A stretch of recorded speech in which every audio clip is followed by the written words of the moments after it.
सवाल यह है कि क्या 2024 में एक देश एक चुनाव का ट्रेलर दिखने वाला है? इसकी चर्चा क्यों हो रही है? 4 राज्यों में पहले से ही लोकसभा के 7 विधानसभा चुनाव तय हैं, मगर अब बिहार और जम्मू कश्मीर को लेकर भी ऐसी ही चर्चा है। इसकी बड़ी वजह तेजस्वी यादव का एक बयान है जो उन्होंने बिहार सरकार को लेकर दिया है। तेजस्वी के बयान के मायने क्या हैं और कैसे भविष्य की राजनीति गरमा रही है, उसी पर यह रिपोर्ट देखिए।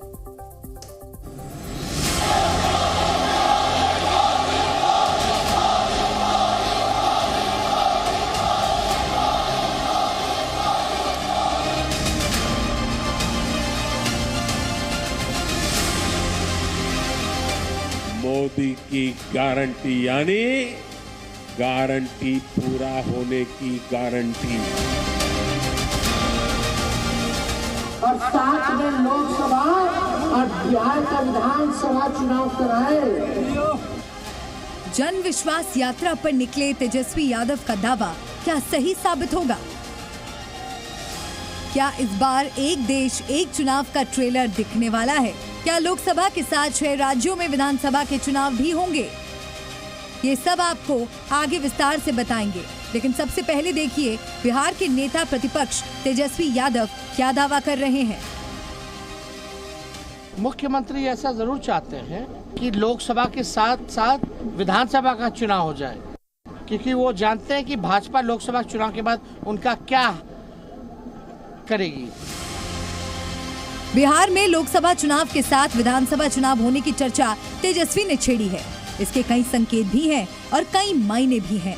हालांकि लोकसभा चुनाव के साथ आंध्र प्रदेश, ओडिशा, सिक्किम, अरुणाचल प्रदेश में विधानसभा चुनाव होना तय है, क्योंकि 2019 में भी इन राज्यों में लोकसभा के साथ ही चुनाव हुए थे। इसके साथ ही चर्चा है कि जम्मू कश्मीर में भी चुनाव आयोग लोकसभा के साथ ही विधानसभा चुनाव का ऐलान कर सकता है। दूसरी ओर तेजस्वी का दावा है कि अगर ऐसा हुआ तो लोकसभा के साथ 6 राज्यों में विधानसभा के चुनाव होंगे, जो एक देश एक चुनाव की तरफ एक शुरुआती कदम हो सकता है।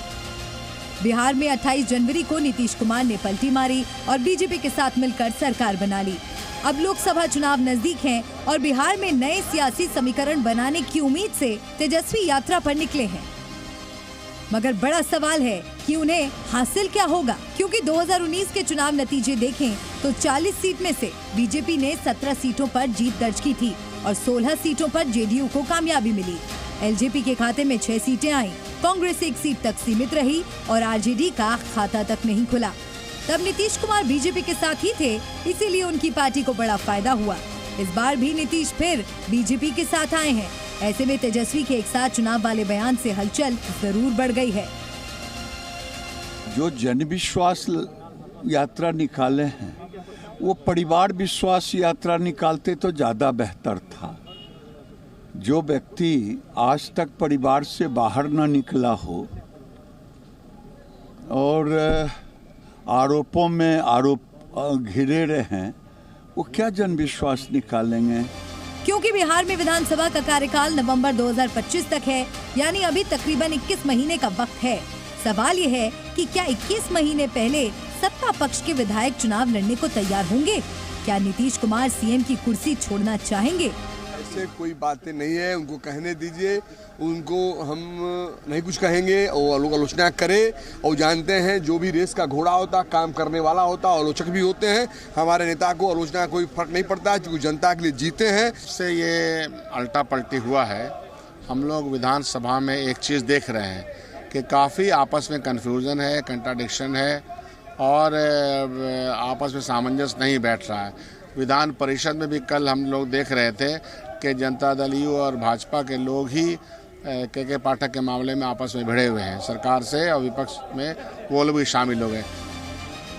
सत्ता पक्ष और विपक्ष के अलग अलग दावे हैं और इसी पर पूरी राजनीति टिकी है। 2020 विधानसभा चुनाव में नीतीश कुमार ने बीजेपी के साथ मिलकर चुनाव लड़ा था। तब आरजेडी 75 विधायकों के साथ सबसे बड़ी पार्टी बनी थी, जबकि बीजेपी 74 विधायकों के साथ दूसरे नंबर पर रही और जेडीयू को महज 43 सीटें मिली थी, जबकि महागठबंधन में शामिल कांग्रेस ने 19 सीटें जीती थी। बिहार की राजनीति में हमेशा हलचल बनी रहती है। ऐसे में तेजस्वी भी अपने दावे के साथ नई बिसात बिछा रहे हैं। उनका दावा कितना सही साबित होगा, ये भविष्य बताएगा। मगर जम्मू कश्मीर में चुनाव कराए जाने को लेकर कई संकेत हैं, जिसमें 20 फरवरी को पीएम मोदी की कश्मीर यात्रा भी शामिल है। पीएम ने मंगलवार को जम्मू कश्मीर में कई विकास योजनाओं की सौगात दी और 370 सीट का दावा भी दोहराया। साथियों, ये 370 की ताकत देखिए। 370 जाने के कारण आज मैंने हिम्मत के साथ देशवासियों को कहा है कि अगले चुनाव में भाजपा को 370 दीजिए और एनडीए को 400 पार कर दीजिए। 2019 में धारा 370 हटाकर मोदी सरकार ने इतिहास रचा और 2024 में 370 सीट जीतकर बीजेपी इतिहास रचना चाहती है। इसके साथ ही विधानसभा चुनाव कराए जाने को लेकर भी हलचल है। सुप्रीम कोर्ट पहले ही ये आदेश दे चुका है कि सितंबर 2024 तक हर हाल में चुनाव कराए जाएं। जम्मू कश्मीर में परिसीमन का काम पूरा हो चुका है, वोटर लिस्ट भी अपडेट की जा चुकी है। ऐसे में लोकसभा चुनाव के साथ ही विधानसभा के चुनाव होने से इनकार नहीं किया जा सकता। अब सवाल है कि जम्मू कश्मीर में साथ साथ चुनाव हुए तो फायदा किसे होगा। 2019 के लोकसभा चुनाव के हिसाब से जम्मू कश्मीर में लोकसभा की कुल 6 सीटें थीं, मगर अब लद्दाख सीट अलग हो गई है। इसी आधार पर नतीजे देखें। जम्मू कश्मीर की 5 सीटों में से नेशनल कॉन्फ्रेंस के खाते में 2019 में 3 सीटें आई थीं। बीजेपी ने 2 सीटें जीती, जबकि कांग्रेस और पीडीपी का खाता नहीं खुला। लद्दाख लोकसभा सीट भी तब बीजेपी के ही खाते में गई थी। 2019 के बाद परिस्थितियां बदली हैं, सीटों का परिसीमन हुआ है, लद्दाख केंद्र शासित प्रदेश बन गया है। लिहाजा जम्मू कश्मीर में लोकसभा के साथ विधानसभा चुनाव हुए तो बीजेपी इसका फायदा उठाने की कोशिश करेगी, मगर कब क्या होगा इसके लिए इंतजार चुनाव आयोग के फैसले का है। ब्यूरो रिपोर्ट, जी मीडिया। लोकसभा चुनाव की आचार संहिता मार्च में लगने की पूरी उम्मीद है, मगर लोकसभा के साथ ही विधानसभा चुनाव की भी हलचल है। 4 राज्यों ओडिशा, आंध्र प्रदेश, सिक्किम और अरुणाचल में लोकसभा के साथ विधानसभा के चुनाव भी तय हैं, जबकि बिहार और जम्मू कश्मीर में भी ऐसा ही होने की संभावना है। जिन 4 राज्यों में चुनाव तय हैं, वहां लोकसभा की कुल 49 सीटें हैं, जबकि बिहार और जम्मू कश्मीर में लोकसभा की कुल 45 सीटें हैं। 2019 में बीजेपी ने ओडिशा, आंध्र प्रदेश, सिक्किम और अरुणाचल में लोकसभा की 10 सीटें जीती, जबकि बिहार और जम्मू कश्मीर में बीजेपी को कुल 19 सीटें मिली। कांग्रेस के पास दोनों ही जगह महज एक सीट आई। राज्य सरकारों की बात करें तो बीजेपी की अरुणाचल प्रदेश में सरकार है, बिहार में वो एनडीए गठबंधन की सरकार का हिस्सा है, जबकि कांग्रेस के पास इन 6 में से किसी भी राज्य में सरकार नहीं है। ऐसे में लोकसभा के साथ विधानसभा चुनाव हुए तो बीजेपी अपनी बढ़त बनाने की कोशिश करेगी। मोदी लहर का फायदा राज्यों में मिले, इसके लिए बीजेपी की रणनीति है, यानी एक साथ चुनाव में जाकर बीजेपी की कोशिश विपक्ष को पूरी तरह पस्त करने की होगी। और इसी बीच एक बड़ी खबर आ रही है। पीएम मोदी के जाति वाले बयान पर खुद पीएम मोदी ने जवाब दिया है। पीएम मोदी ने कांग्रेस का नाम लेकर कहा है कि कांग्रेस के लोग मोदी की जाति को गाली देते हैं, लेकिन कांग्रेस भूल जाती है वो जितना गाली देगी हम 400 पार करेंगे। कांग्रेस जितना कीचड़ फेंकेगी बीजेपी 370 सीटें लेकर आएगी। पीएम मोदी ने कहा है कि कांग्रेस का काम सिर्फ गाली देने का है, कांग्रेस के लिए परिवारवाद सबसे ऊपर है। आपने देखा है कि कैसे कांग्रेस के लोग मोदी की जाति को भी गाली देते हैं, लेकिन कांग्रेस वाले भूल जाते हैं कि जितनी गाली देंगे 400 पार का संकल्प उतना ही मजबूत होगा। ये जितना कीचड़ फेंकेंगे 370 कमल उतने ही शान से खिलेंगे।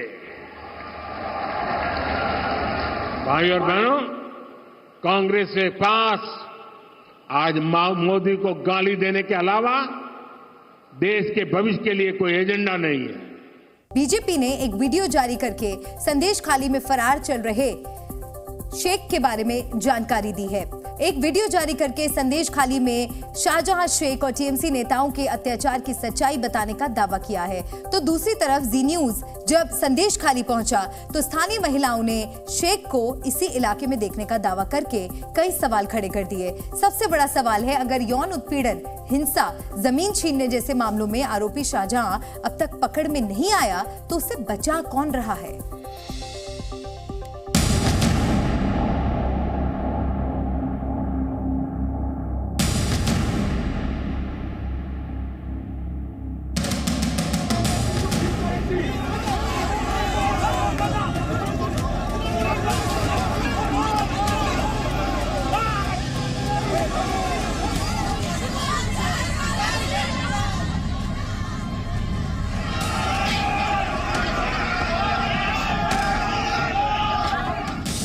1.5 महीना गुजर गया, अभी तक शेख शाहजहां कहां पे है ये पता नहीं लगा।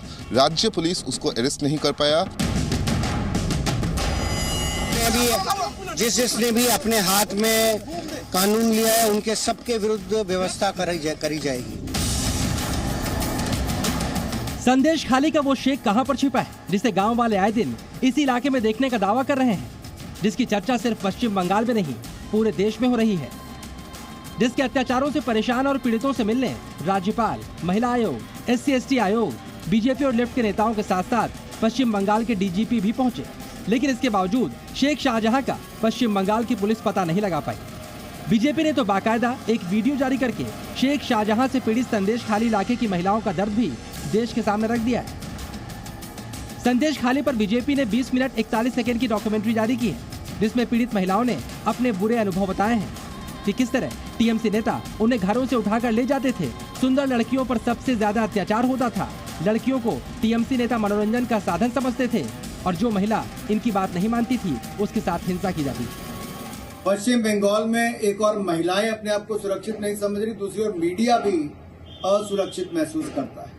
ममता जी की सरकार में महिलाओं पर अत्याचार, ये संदेश खाली का संदेश गली गली किया। शेख शाहजहां की फरारी के बाद अब भीड़ का गुस्सा उसके भाई के ठिकाने पर भी फूट पड़ा है। भीड़ ने शाहजहां शेख के भाई के ठिकाने को आग के हवाले कर दिया है। वहीं बीजेपी का वीडियो जारी होने के बाद पुलिस प्रशासन पर शेख शाहजहां को गिरफ्तार करने का दबाव बढ़ा है, लेकिन इसका असर संदेश खाली में दिखाई नहीं दे रहा।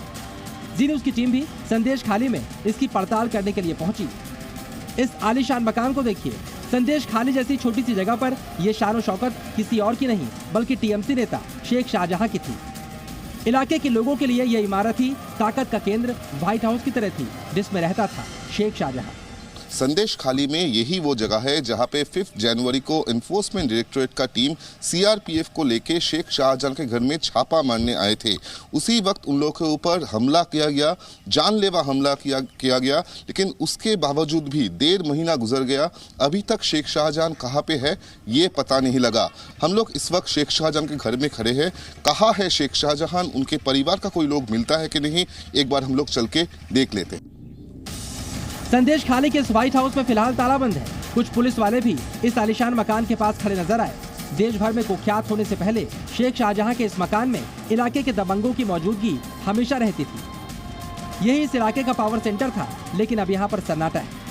शेख शाहजहां के घर में हम लोग देख रहे हैं कि ताला बंद पड़ा हुआ है, घर में कोई भी नहीं है, लेकिन तृणमूल कांग्रेस के जो कार्यकर्ता है उन लोगों का कहना है कि शेख शाहजहां कहीं भागे नहीं है, वो फिलहाल संदेश खाली एरिया में ही है, अपने इलाका में ही है। इससे ही सबसे बड़ी सवाल उठता है कि पुलिस अभी तक क्यों शेख शाहजहां को अपनी हिरासत में नहीं ले पाया। बीजेपी की डॉक्यूमेंट्री में संदेश खाली के पीड़ितों ने जो दावे किए, जी न्यूज़ में गांव में जाकर उसकी तस्दीक भी की।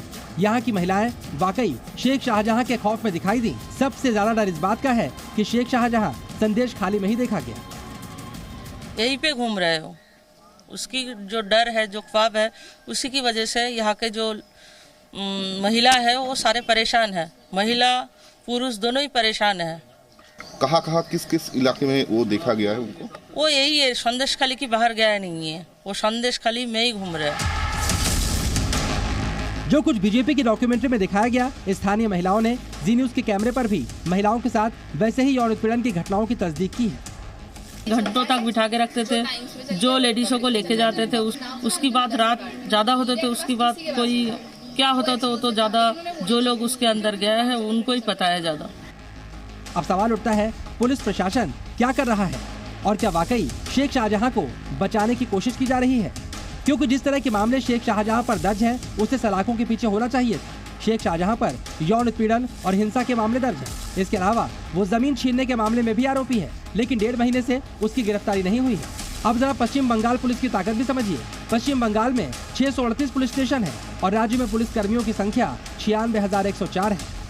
खास बात यह है कि खुद पश्चिम बंगाल के DGP इस इलाके का दौरा करने आए, रात भर यहाँ रहकर हालात का जायजा भी लिया और जिस तरह का बयान अक्सर नेता देते हैं वैसा ही बयान देकर चलते बने। जिन्होंने आईन तोड़ा है, जिन्होंने कानून को अपने हाथ में लिया, उनके विरुद्ध व्यवस्था होगी।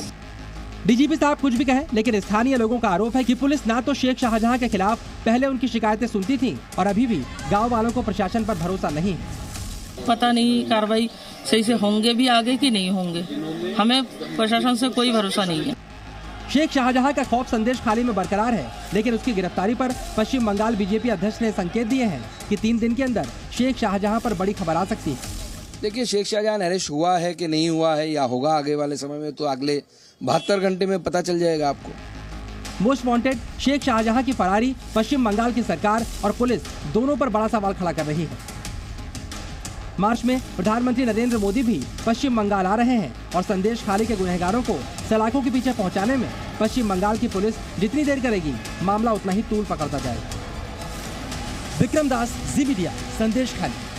संदेश खाली में महिलाओं के साथ अत्याचार के आरोपी टीएमसी नेता शेख शाहजहां की तलाश हो रही है, तो मध्य प्रदेश के धार में एक मंदिर की तलाश के लिए अदालत से एएसआई सर्वेक्षण करवाने की मांग की गई है। धार की भोजशाला मंदिर है या फिर मस्जिद, ये विवाद कई दशकों पुराना है और ज्ञानवापी में पूजा की अनुमति मिलने के बाद अब धार की भोजशाला में भी हिंदू पक्ष ने एएसआई सर्वे की मांग की है। क्या है हिंदू और मुस्लिमों के बीच धार की भोजशाला का विवाद, देखिए ये खास रिपोर्ट।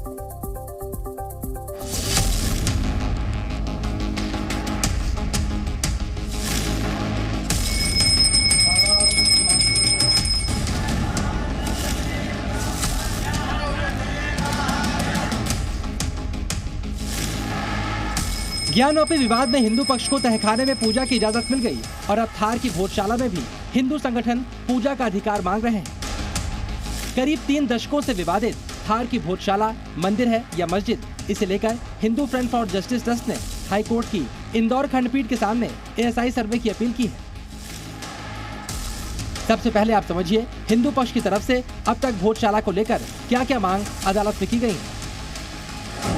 हिंदू पक्ष चाहता है कि भोजशाला को मंदिर माना जाए, लंदन से लाकर वाघ देवी की प्रतिमा को यहाँ स्थापित किया जाए, हिंदुओं को यहाँ विधिवत पूजा अर्चना की इजाजत मिले, नमाज को बंद करवाया जाए और इसके लिए भोजशाला का व्यापक एएसआई सर्वेक्षण। हिंदू पक्ष का मानना है कि सर्वेक्षण के दौरान खुदाई में मूर्तियों समेत ऐसे बहुत से साक्ष्य मिल जाएंगे जिससे ये साफ हो सकेगा कि ये मस्जिद नहीं बल्कि पूरी तरह से मंदिर है। और सर्वेक्षण के बाद ही ज्ञानवापी मामले की तरह धार की भोजशाला में भी पूजा का अधिकार मिल सकेगा।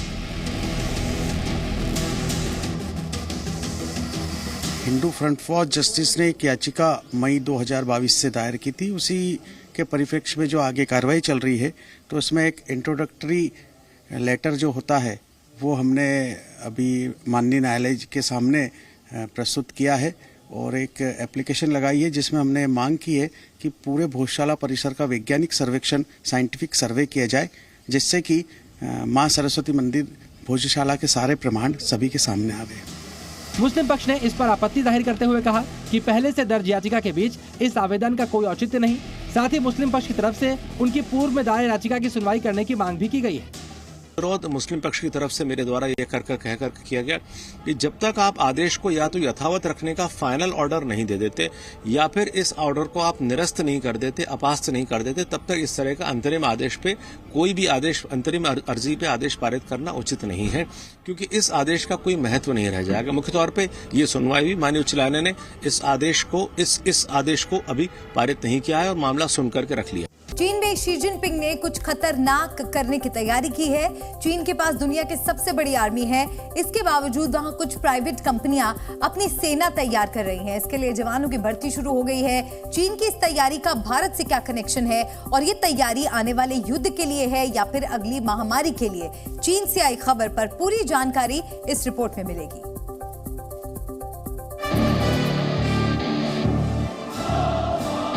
दुनिया की सबसे बड़ी सेना होने के बावजूद चीन के राष्ट्रपति शी जिनपिंग को डर क्यों लग रहा है? क्या चीन में जिनपिंग के खिलाफ बगावत होने वाली है? बीजिंग से आई एक ब्रेकिंग न्यूज के बाद ये सवाल सामने आ रहे हैं। असल में चीन की 16 कंपनियों ने पिछले 1 साल में अपनी प्राइवेट सेना तैयार की है। फौज बनाने वालों में चीन की एक बड़ी डेयरी कंपनी भी शामिल है। इस सेना को पीपल्स आर्म्ड फोर्सेस डिपार्टमेंट्स का नाम दिया गया है, जो चीन की सेना के आदेश पर उनके लिए रिजर्व फौज की तरह काम करेगी। इन सैनिकों को बगावत को कुचलने से लेकर प्राकृतिक आपदा में मदद करने और युद्ध तक के काम में लगाया जा सकता है। इस फौज में कितने सैनिक हैं, उसका सही आंकड़ा किसी के पास नहीं है। इसमें 18 से 25 साल के पुरुष और महिलाएं शामिल हो सकते हैं। यानी इनकी तादाद बहुत ज्यादा हो सकती है। चीन की सेना में पहले ही करीब 28 लाख सैनिक हैं। ये दुनिया की सबसे बड़ी सेना है जिसके पास लाखों करोड़ रुपए का डिफेंस बजट है। तो फिर ये बैकअप सेना क्यों तैयार हो रही है? दावा है कि ये सेना बाहरी खतरे के लिए नहीं बल्कि देश के अंदर इस्तेमाल होगी। सेना तो होती है टिपिकली देश के बाहर ऑपरेट करने के लिए, अपने बॉर्डर को प्रोटेक्ट करना और अगर अटैक करना ऑफेंस या दुश्मन से डिफेंस। तो बॉर्डर के बाहर चाइना ये जो बनवा रहा है ये सेना, ये देश के अंदरूनी मामलों के लिए है और इसका फोकस भी है अंदरूनी हालात। शी जिनपिंग को ये आइडिया चीन के ही कम्युनिस्ट नेता माओ त्से तुंग से मिला, जिन्हें चीन का फाउंडिंग फादर माना जाता है। माओ त्से तुंग ने 1970 के दशक तक प्राइवेट आर्मी पर जोर दिया था। चीन में गृह युद्ध के दौरान कम्युनिस्ट नेताओं के साथ प्राइवेट सेनाओं ने भी हिस्सा लिया था। बाद में यही प्राइवेट आर्मी कम्युनिस्ट पार्टी के लिए आंख और कान बन गई। वो जनता पर नजर रखती और बगावत की आशंका होते ही उसे कुचल देती थी। लगता है शी जिनपिंग भी माओ के रास्ते पर चलना चाहते हैं, इसलिए चीन में करीब 50 वर्षों के बाद प्राइवेट आर्मी की वापसी हो गई। जिनपिंग को अपनी सेना के अलावा प्राइवेट आर्मी क्यों चाहिए, इसका जवाब चीन के आर्थिक हालात में मौजूद है। 1990 के दशक में औसतन 9% की रफ्तार से बढ़ने वाली चीन की अर्थव्यवस्था 2023 में 5.2% तक पहुंच गई है। पिछले 35 वर्षों में चीन अपनी सबसे खराब आर्थिक स्थिति से गुजर रहा है और भविष्य में हालात और बुरे होंगे। 2024 में चाइनीज इकोनॉमी की रफ्तार 4.6% और 2028 तक 3.5% तक पहुंचने की आशंका है। चीन का स्टॉक मार्केट वर्ष 2023 में 10% से ज्यादा गिरा और बेरोजगारी की दर भी 2023 में 21% तक पहुंच गई। जिनपिंग की टेंशन बढ़ाने वाले इन आंकड़ों को देखकर शायद चीन में रूस का जिक्र हो रहा होगा। 2023 में रूस में पुतिन के खिलाफ बगावत हुई थी। वहां एक प्राइवेट आर्मी वैगनर ग्रुप ने हमला करके तख्ता पलट की कोशिश की थी। क्या जिनपिंग ने भी बगावत के डर से अपनी नई प्राइवेट फौज शुरू की है? बड़ी कंपनियों में फौज तैयार करने की एक और वजह है। चीन में पिछले साल 1800 से ज्यादा मौकों पर मजदूरों ने हड़ताल की, जबकि 2022 में यह आंकड़ा सिर्फ 800 था। यानी शी जिनपिंग चाहते हैं कि अगर कंपनियों से विद्रोह की शुरुआत हो तो उसे वहीं पर खत्म कर दिया जाए। इससे पहले कोरोना महामारी के दौरान लोगों ने एक बार चीन की सरकार के खिलाफ प्रदर्शन किया था। तब चीन की सरकार ने नियमों में कुछ ढील दी। हालांकि अगली बार ऐसा नहीं होगा। चीन में बगावत का खतरा बढ़ने की एक वजह भारत है। आईफोन बनाने वाली कंपनी फॉक्सकॉन ने अपनी कई फैक्ट्रियां भारत में शुरू की हैं। 2021 और 2022 के दौरान भारत में विदेशी निवेश $65 बिलियन तक बढ़ गया और 2023 में चीन में विदेशी निवेश $20 बिलियन तक गिर गया, जबकि 2018 में ये $120 बिलियन था। टेक्नोलॉजी कंपनियां चीन से अपना बोरिया बिस्तरा समेटकर भारत आ रही हैं। चीन पहले दुनिया का मैन्युफैक्चरिंग हब हुआ करता था। अब भारत धीरे धीरे उसकी जगह पर कब्जा कर रहा है। चीन में कोई और नेता होता तो वो अर्थव्यवस्था पर ध्यान देता, लेकिन जिनपिंग अपने लोगों को कंट्रोल करने पर ध्यान दे रहे हैं ताकि वो विरोध प्रदर्शन न करें। चाइना में तो कम्युनिस्ट पार्टी कहती है हम ही देश हैं, तो इसलिए कम्युनिस्ट पार्टी जनता को टोटल कंट्रोल करती है और करना चाहती है। चाइना की जो सरकार भी है वो चाइना की नहीं है, वो कम्युनिस्ट पार्टी की बनाई हुई सरकार है, राइट। तो it is the communist party जो चाइना में अपने को पोजीशन बना रखी है अपने लोगों के दिमाग में और कंट्रोल से, कि जो भी कुछ है केवल कम्युनिस्ट पार्टी है। चीन में प्राइवेट आर्मी तैयार करना जिनपिंग का नंबर 1 प्रोजेक्ट है। अर्थव्यवस्था की हालत भले ही खराब हो, लेकिन जनता को कंट्रोल करने में फंडिंग की कोई कमी नहीं है। शी जिनपिंग को चीन के कॉर्पोरेट सेक्टर पर फुल कंट्रोल चाहिए। तानाशाह की तरह कब्जा करने की कोशिश में जिनपिंग ने अपनी कंपनियों को बर्बाद कर दिया है। जिनपिंग के खिलाफ आवाज उठाने वाले चीन के अलीबाबा ग्रुप को अब तक $850 बिलियन का नुकसान हो चुका है। 2020 में अलीबाबा के संस्थापक जैक मा ने चीन के फाइनेंशियल सेक्टर की आलोचना की और उसके बाद से उनके खिलाफ कार्रवाई शुरू हो गई। हालांकि एक्सपर्ट्स का दावा है कि ऐसा करके जिनपिंग अपनी कब्र खोद रहे हैं, क्योंकि इस समय निवेशक चीन से बाहर निकलने का बहाना ढूंढ रहे हैं और प्राइवेट फौज बनाने की कोशिशों ने इस रफ्तार को और तेज कर दिया है। ब्यूरो रिपोर्ट, जी मीडिया। तो एक तरफ चीन अपनी जनता के लिए नई फौज तैयार कर रहा है, तो दूसरी तरफ चीन के पड़ोसी ताइवान ने उसकी सेना को खदेड़ दिया। दोनों देशों के बीच पिछले 75 वर्षों से टेंशन है। चीन एक बहुत बड़ा देश है, दुनिया की महाशक्तियों में चीन का नाम आता है, जबकि ताइवान एक छोटा सा द्वीप है। फिर भी ये अमेरिका की मदद से चीन को चुनौती देता रहता है। दोनों देशों के बीच समंदर में एक बार फिर टेंशन को हमने इस स्पेशल रिपोर्ट में समझाया है।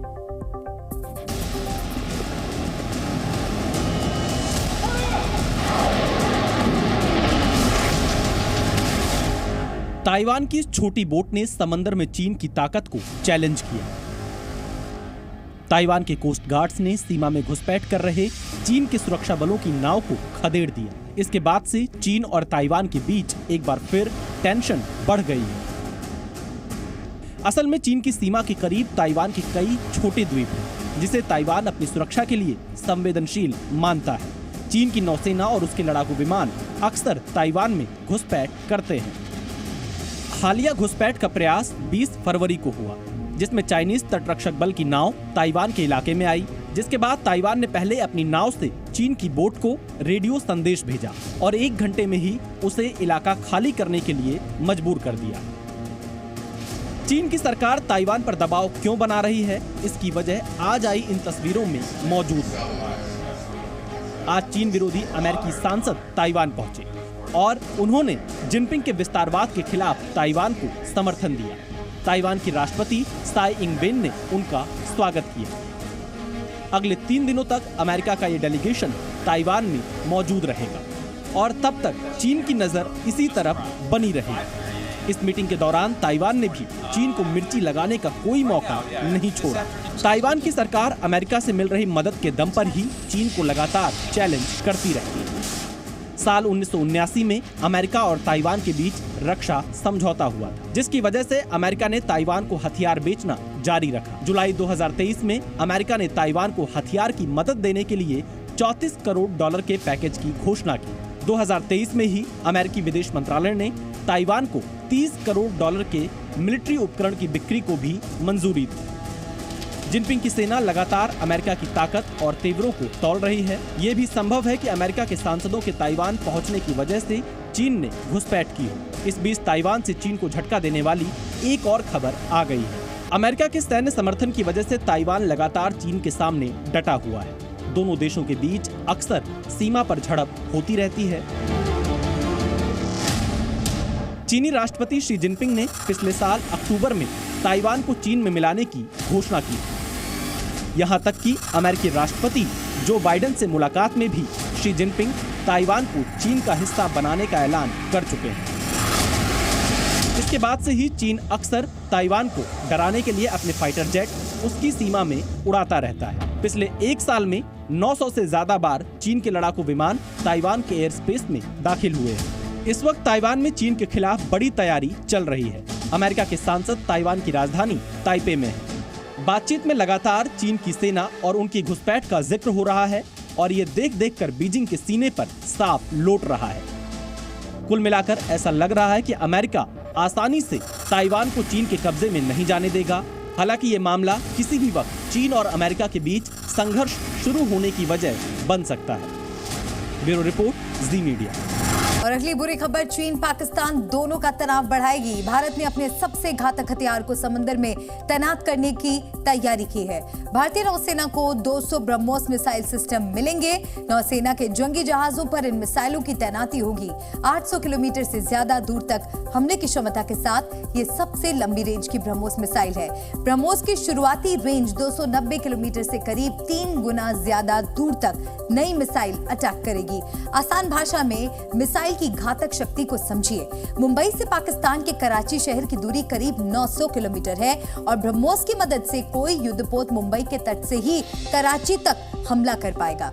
ये मिसाइल अब भारतीय युद्धपोत के लिए दूसरे शिप या फिर जमीनी हमले का मुख्य हथियार होगा।